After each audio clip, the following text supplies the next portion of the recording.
हाँ दोस्तों, आप सभी का automotive online teaching and learning में स्वागत है। मैं Mohammad Asad, vocational trainer automotive. आज के वीडियो में हम आपको इंजीनियरिंग सामग्री यानी इंजीनियरिंग मटेरियल के बारे में बताएंगे। हम यहाँ पर वो सारे सामग्री जो मोटर वाहन के कल पुर्जे बनाने के लिए उपयोग किए जाते हैं उन पर विस्तार से चर्चा करेंगे। तो चलिए हम अपने मुख्य टॉपिक की ओर बढ़ते हैं। सबसे पहले हम आपको उन धातुओं के महत्व पर प्रकाश डालते हैं। ऑटोमोबाइल उद्योग लोहा, एल्युमिनियम, प्लास्टिक, स्टील, कांच, रबड़, पेट्रोलियम उत्पाद, तांबा और अन्य सामग्रियों सहित भारी संख्या में वाहनों के निर्माण के लिए उपयोग करता है। इंजीनियरिंग सामग्रियों का उपयोग वाहन के छोटे पार्ट्स जैसे कि डैशबोर्ड में लगे डायल की सुई और तारों से लेकर बड़े घटकों यानी पार्ट्स जैसे इंजन ब्लॉक, संचार गियर के निर्माण के लिए उपयोग किया जाता है। ये सामग्रियां दशकों के प्रयास से विकसित हुई है, अधिक परिष्कृत, बेहतर संचालित और सुरक्षित बन गई है। पिछले वर्षों में नई मोटर वाहन निर्माण प्रौद्योगिकियां उभरी है और इसी के अनुसार सामग्रियों में भी परिवर्तन आया है और इन्हें अधिक नवीनतम ढंग से प्रयोग किया जा रहा है।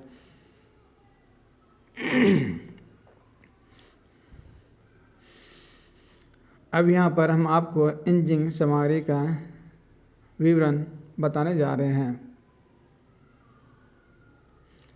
धातुएं बहुत महत्वपूर्ण इंजीनियरिंग सामग्री और ऑटोमोबाइल के निर्माण में व्यापक रूप से प्रयोग की जाती है। धातुओं को लौह और अलोह यानी फेरस और नॉन फेरस धातुओं में वर्गीकृत किया जा सकता है। इंजीनियरिंग मटेरियल को दो भागों में बांटा गया है। पहले मेटल यानी धातु, दूसरा है नॉन मेटालिक मटेरियल मतलब अधातु। मेटल को दो हिस्सों में बांटा गया है। धातु को फेरस मेटल यानी लो एलॉय और नॉन फेरस मेटल यानी अलो एलॉय। उसके बाद आपका नॉन मेटालिक अधातु को भी दो हिस्सों में बांटा गया है, सिंथेटिक और नेचुरल मटेरियल। अब फिर यहाँ फेरस मेटल को तीन हिस्सों में वर्गीकृत किया गया है, स्टील, कास्ट आयरन और राउट आयरन। इसी तरह से स्टील को चार हिस्सों में वर्गीकृत किया गया है, carbon steel medium, alloy steel, carbon steel high, जिसको हाई कार्बन स्टील बोलते हैं, और कास्ट आयरन को भी पांच हिस्सों में विभाजित किया गया है, grey cast iron, white cast iron, malleable cast iron, high duty cast iron और एलॉय कास्ट आयरन। यहाँ पर वर्गीकृत करने के साथ साथ यहाँ पे सही सारी जो मटेरियल या धातु हैं उनसे कौन कौन से पार्ट्स बनाए जाते हैं, उसमें कार्बन की मात्रा कितनी होती है, आगे उस पर विस्तार से चर्चा करते हैं। तो जैसे कि यहाँ पर सबसे पहले दर्शाया गया है लो धातु यानी फेरस मेटल।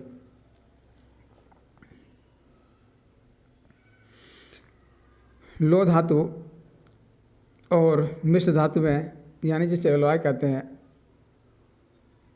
में लोह तत्व उच्च अनुपात में यानी उच्च मात्रा में उपस्थित रहती है।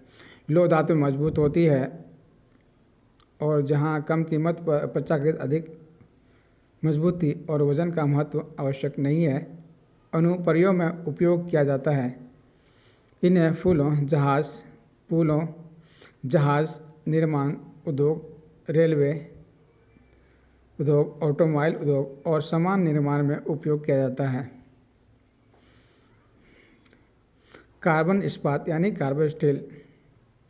कार्बन स्टील में कार्बन की मात्रा 2% से कम होती है।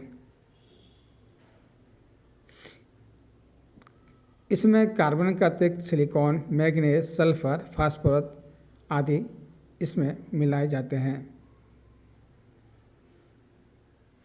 वह इस्पात जिसमें कार्बन की मात्रा 0.03% से 1.2% होती है उसे प्लेन स्टील यानी प्लेन कार्बन इस्पात कहा जाता है। उसके बाद आपका आता है dead mild steel. Dead mild steel में कार्बन की मात्रा 0.15% तक होती है। इस डेड माइल्ड स्टील का उपयोग मोटर गाड़ी की बॉडी, उच्च कर्षण घटक, टीन के डब्बे, कीलें यानी कांटिए वगैरह, रिवेट, तार आदि वगैरह बनाए जाते हैं।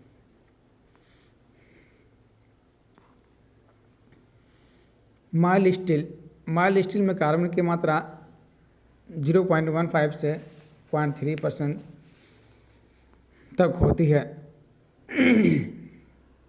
इससे गाड़ी के शाफ्ट, लीवर, पेच, कील, तार आदि बनाए जाते हैं।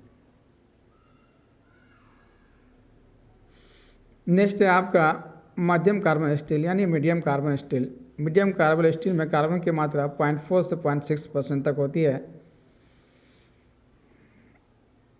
इससे फास्टनर, शाफ्ट, धुरे, क्रैंक शाफ्ट, छड़, गियर, तार, रस्सियाँ, रेल की पटरी आदि बनाए जाते हैं।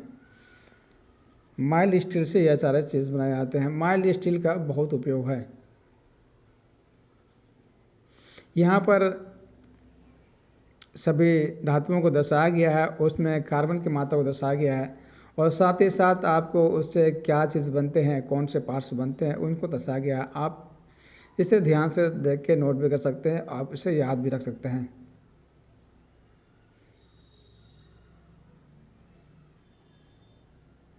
यहाँ पर उच्च कार्बन है, उसमें कितने परसेंटेज होती है, उनसे कौन कौन सी सामग्री बनाई जाती है। दूसरा है टूल इस्पात, यानी वो इस्पात जिससे टूल्स वगैरह बन जाते हैं, उसको भी दर्शाया है मैंने।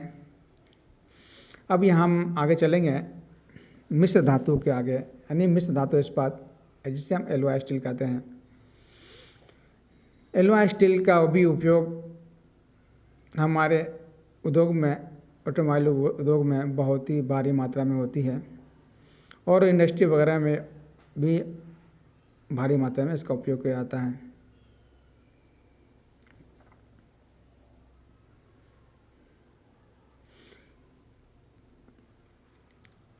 इंजीनियरिंग अनुप्रयोगों में शुद्ध धातुओं का उपयोग शायद ही कभी किया जाता है। ऐसी स्थितियों को छोड़कर जहां उच्च विद्युत चालकता, लचीलापन या संचरण प्रतिरोध आवश्यक हो, यांत्रिक गुण जैसे कि तन्य, प्रबलता, हिल, पर्वतता, कठोरता के कारण सुधार आता है। मिश्र धातु इस्पात यह इस्पात है जिसमें कार्बन के अतिरिक्त एक या एक से अधिक तत्वों को जानबूझकर इस्पात में मिलाया जाता है। मिश्रित धातु इस्पात जिनमें कुल मिश्रण तत्वों की मात्रा 5% तक हो सकती है, निम्न मिश्र धातु इस्पात कहा जाता है। 5 से अधिक 10% तक मध्य मिश्रित धातु, जिसमें 10% से अधिक उससे उच्च मिश्रित धातु कहा जाता है। तो इस तरह से स्टील में मिश्रित धातु को मिलाकर उनके गुणवत्ता को बदला जाता है और उपयोग किया जाता है।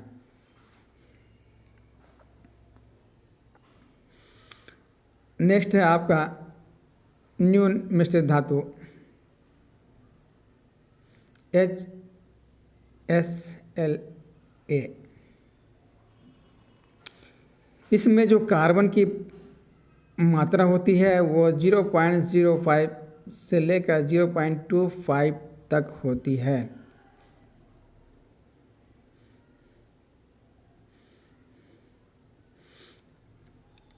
इससे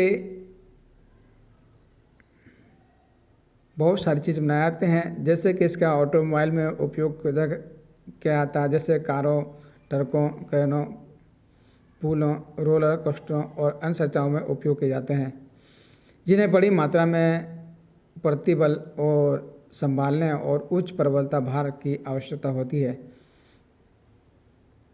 के लिए उपयोग किया जाता है। उसके नेक्स्ट है आपका कास्ट आयरन। जितने भी कास्टिंग मटेरियल हैं, कास्टिंग मटेरियल सारे कास्ट आयरन से ही बनाए जाते हैं। कास्ट आयरन में कार्बन की मात्रा 2 से 4% तक होती है।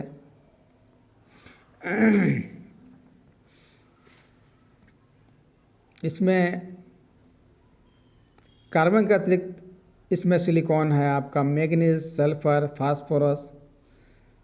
ढलवां लोहा कम महंगी धातु सामग्री है, जहां ढलाई अवयवों यानी कास्टिंग में दृढ़ता यानी मजबूती और घर्षण प्रतिरोधकता, उच्च संपीड़न प्रबलता आवश्यकता हो में उपयोग किया जाता है। उनके उत्पाद जैसे कि पाइप, मशीन कास्टिंग, सजावटी कास्टिंग, कई वाहन और ट्रैक्टर के उच्च के आवरण और ब्लॉक, भारी पार्ट्स जिन पर तन्य और संघात बल नहीं आता है, कृषि मशीनों और पार्ट्स आदि ढलवां लोहे की निर्मित किए जाते हैं। जिस सिलेंडर ब्लॉक को दर्शाया गया है, सिलेंडर ब्लॉक भी आपका कास्ट आयरन का ही बनता है। फिर आपका नेक्स्ट है grey cast iron, white cast iron. इसमें जो कार्बन की परसेंटेज होती है आपका 2 से 4% तक होती है।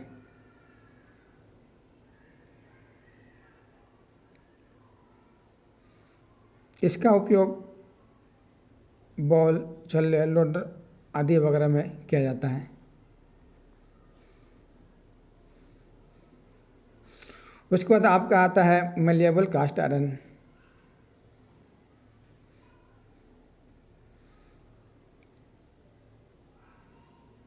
यानी सफेद ढलवां लोहा।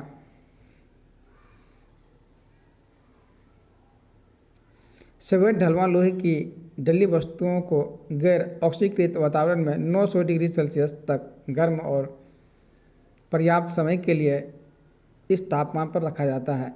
धीमी गति के शीतलन के पश्चात परिणामी उत्पाद आधातर ढलवां लोहा कहलाता है।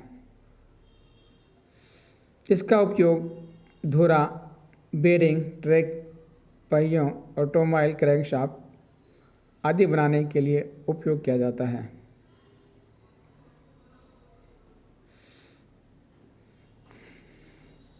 आगे है फिर आपका ग्रेफाइट ढलवां लोहा। इसका उपयोग गियर, क्रैंकशाफ्ट, सिलेंडर शीर्ष यानी सिलेंडर हेड, कैमशाफ्ट आदि के निर्माण में किया जाता है। यहाँ पर आपको एलॉय कास्ट आयरन की कुछ सूची दिखाई गई है। इसको किस वर्गों में बांटा गया है उसके परसेंटेज के आधार पर, यानी कार्बन कितने परसेंट होनी चाहिए, सिलिकॉन कितने परसेंट, मैग्नीज, और उनको अलग अलग वर्गों में वर्गीकृत किया गया है। इस सारणी में उसे ही दर्शाया गया है। आप इसे भी ध्यान से अध्ययन करें, बहुत ही उपयोगी है ये सारणी।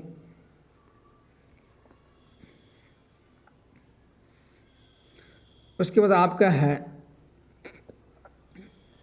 पिटवा लोहा, जिसे रॉट आयरन कहते हैं। इसमें कार्बन की मात्रा जो होती है 0.3% से लेकर 1.8% तक होती है। इसका उपयोग रेलिंग, सीढ़ियाँ, बाड़ यानी ग्रिल वगैरह और फाटक, नट, बोल्ट आदि बनाने के लिए किया जाता है।